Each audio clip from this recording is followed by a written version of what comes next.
your team news ahead of this game weekend? For N'Golo, it comes a little bit too early, the match. Georgie is out as well, so these two we are missing. And okay, Callum is still out and Ben Chilwell still out. That's pretty much it. The rest is available. We're assessing this top four race on a weekly basis as results change. How are you calling it as of today? How I call it? Yeah. Well, it's not. This is none of interest how I call it. I don't have a name for it, and I can understand that you assess it all the time. We would rather not be in your assessment, and but we are, and it's our responsibility, and that's why we need another reaction of a reaction. So that's where we are. We had a week to prepare, which was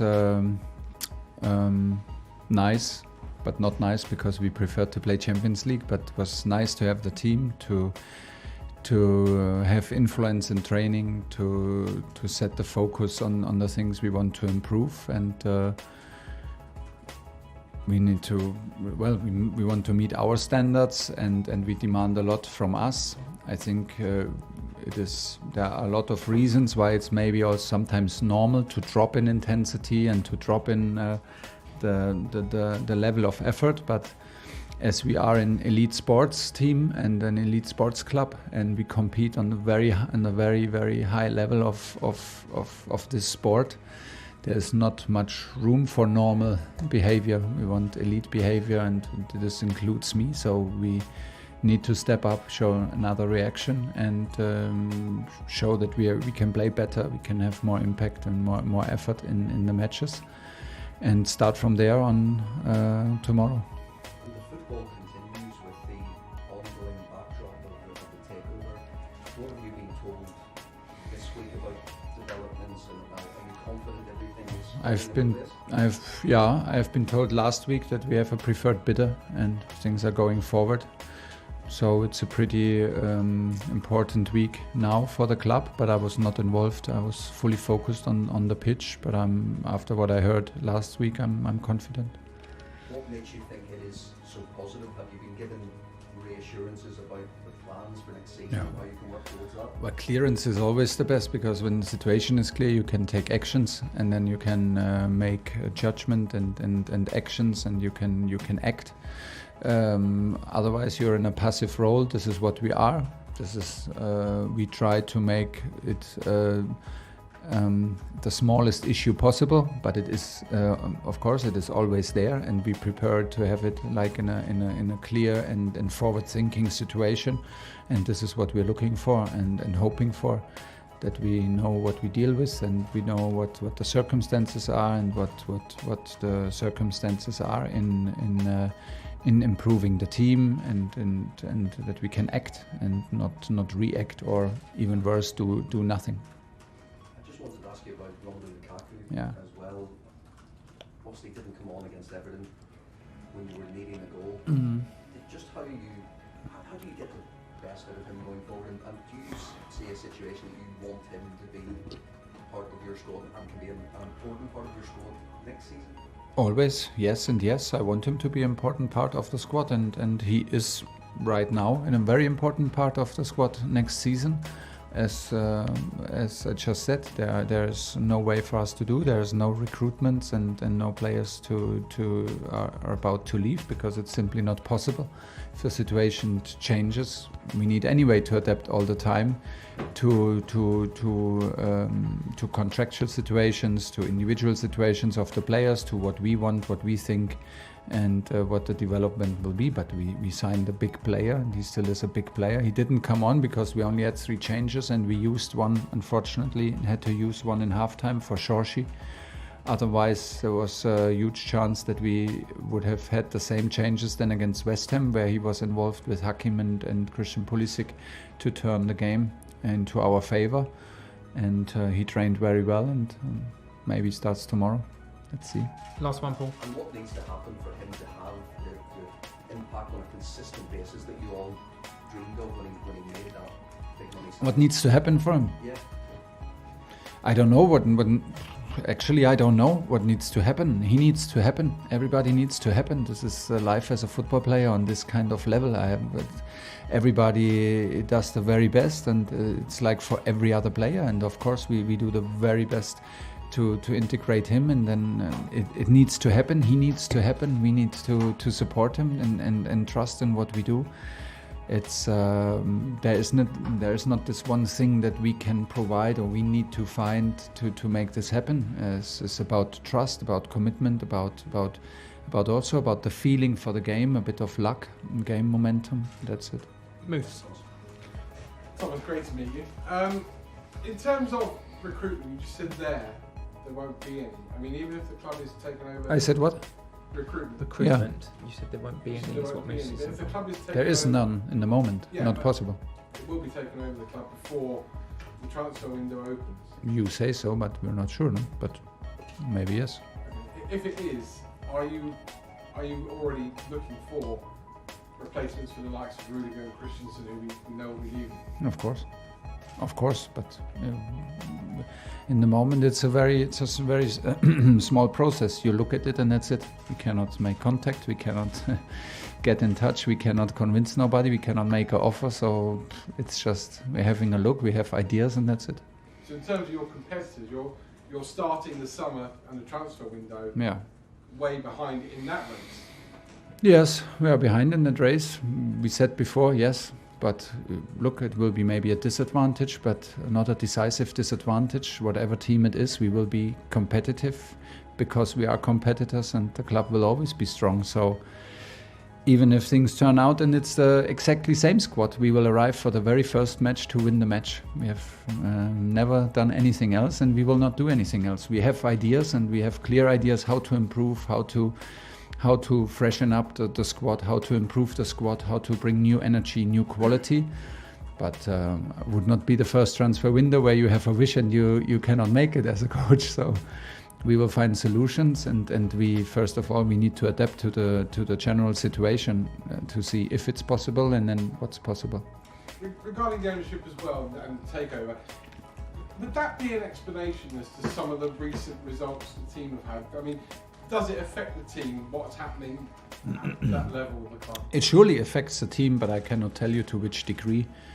The longer situation goes, I mean, now it has a huge effect because Tony leaves us in the middle of that of the process where we are sanctioned and could not even fight, could not do another offer, could not be in negotiations. So it clearly has an effect, and it makes not so much sense to deny it. We lose now one of our key players, so it is proven it has kind of this effect, and this decision has an effect in the dressing room because Tony is not isolating here when he's here at Cobham and does not talk to anyone. So he is a huge part. He is a leader, and of course the situation is like this, and the situation regarding to the future of every individual player is not that clear. So because there are no talks for nobody at the moment. So yes, we try to minimize that influence. I think it's the most important to accept it and to not use it as an excuse. So if there's a certain degree of distraction, a certain degree of uncertainty, okay, we accept it, but there is still like another 100% to reach, and this is still our level.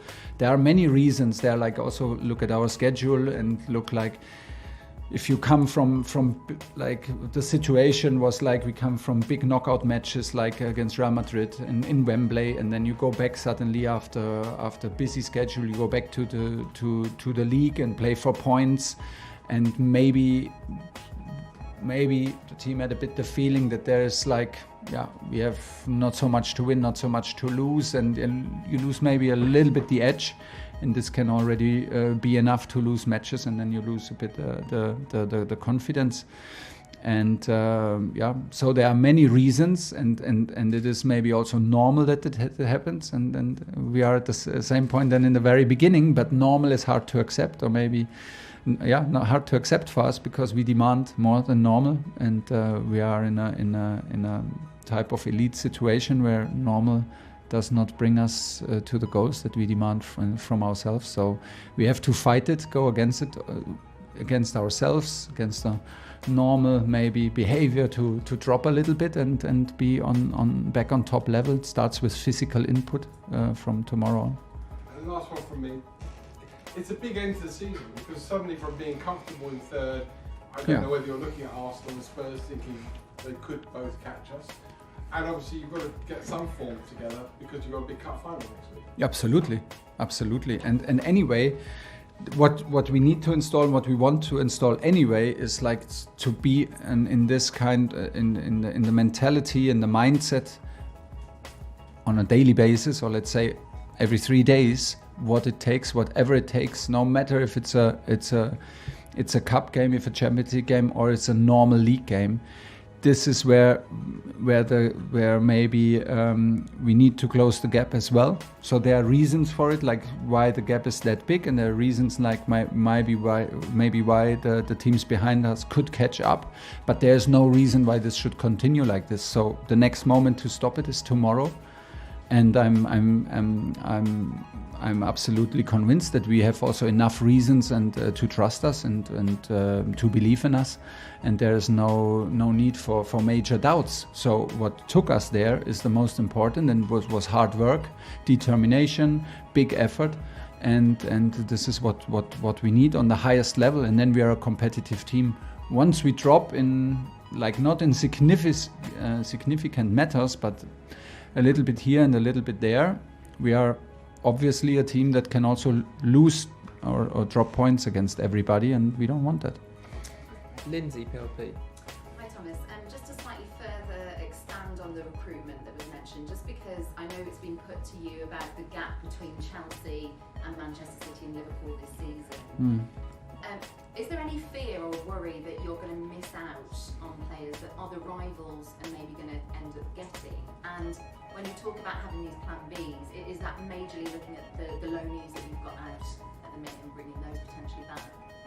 Well, the loanees have to come back anyway, so there we are very selfish in that, and that's our right. They come back for a point, so we have the pre-season with them, and they can show that they can play the role that they wish for, and they are our players, so they are back anyway. And whoever takes a place needs to do anything to keep the place, and the race is on from first day in pre-season. But I think in general it is like the teams we are looking at, and the top two teams, of course, they bring quality also from outside.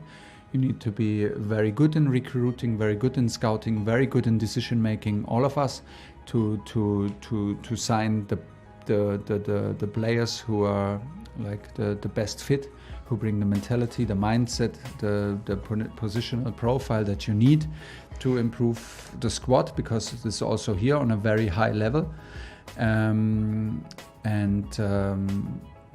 who need to help us to install a kind of a consistency, because we are capable of producing big moments, big matches, big weeks, but we lack, and like I said, there are reasons for it, not only in the last weeks but also through the season, and for some reasons we are not to blame, for injuries and for COVID situations where we were a bit unlucky how it hit us.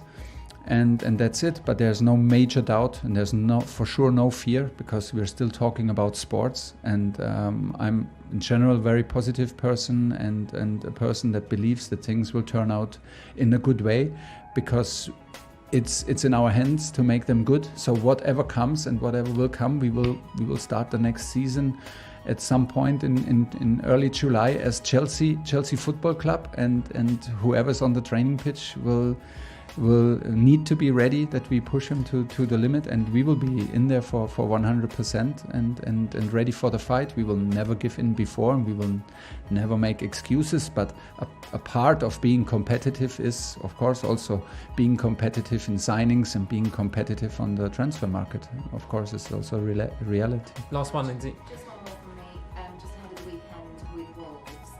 They've had a very mixed season, certainly ending it quite indifferent to how they have been at different periods. Yeah. Does that make it difficult for you to know what to expect from Wolves this Yeah. weekend? Yeah, a little bit.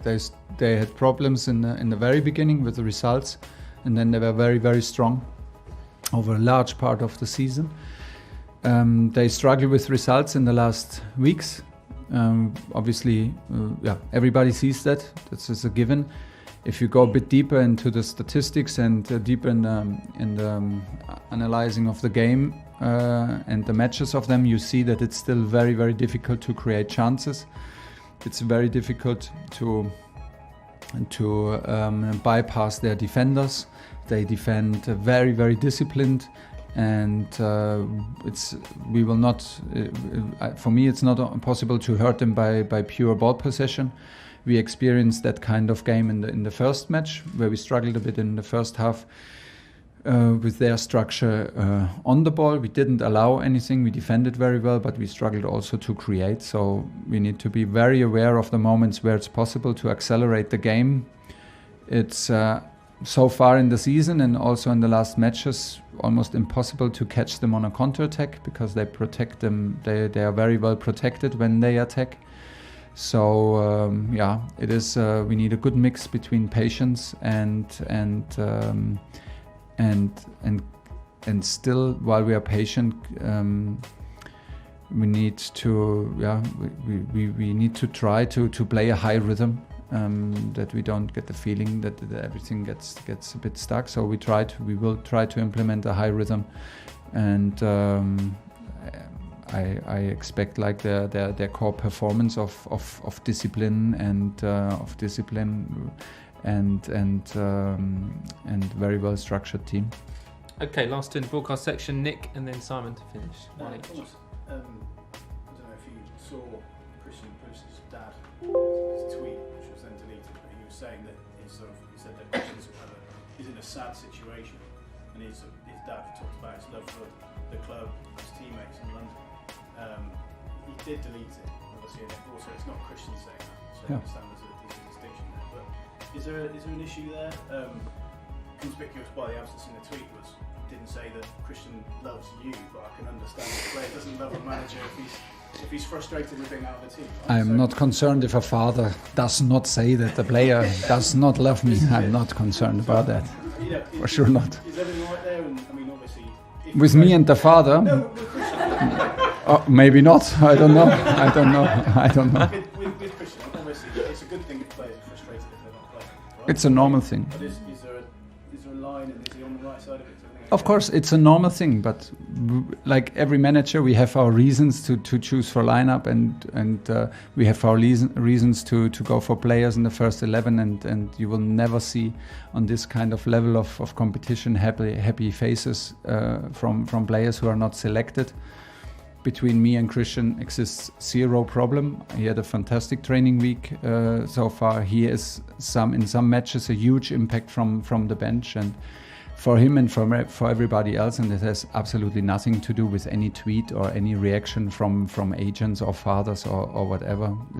I didn't even know it, because I don't want to get affected by it in my judgment, because it has nothing to do with it. The players in the end are responsible to be in the team and stay in the team, and I will do my very best to do the right judgment. Am I always right? For sure not. Is it always fair? For sure not. So, but this is also what you sign up for in a club like Chelsea. And then I haven't experienced the same reaction from Christian lately. Was actually the opposite. He's very strong, very positive in the last weeks. Okay, last question in the broadcast, Simon. Hey Thomas, given what you were saying earlier about Rudiger and cost of sanctions, does that make getting Thiago Silva that deal done nice and early like a good thing that you're relieved that was done before this all happened, and the importance of his leadership next season? Yeah, but every decision you do and you're convinced is a good decision, no matter when you do it. For nobody could see that this kind of situation is coming, and we are sanctioned and cannot react and cannot act on the transfer market and cannot act with our players. And so, of course, we are happy because we wanted to do it, and we did it in a moment where we could. It was not done because the sanction was coming. It was done because we were convinced. And this is the most important, that we have a reason, and the player wants to stay, and he sees his role, and we see, of course, his influence. It will be a huge challenge for Thiago also. So we are aware of his that he is not in the beginning of his career. and it will be also a huge challenge for him to keep the level up. So yeah, stays like this is a good decision. It has nothing to do with the sanctions. Okay.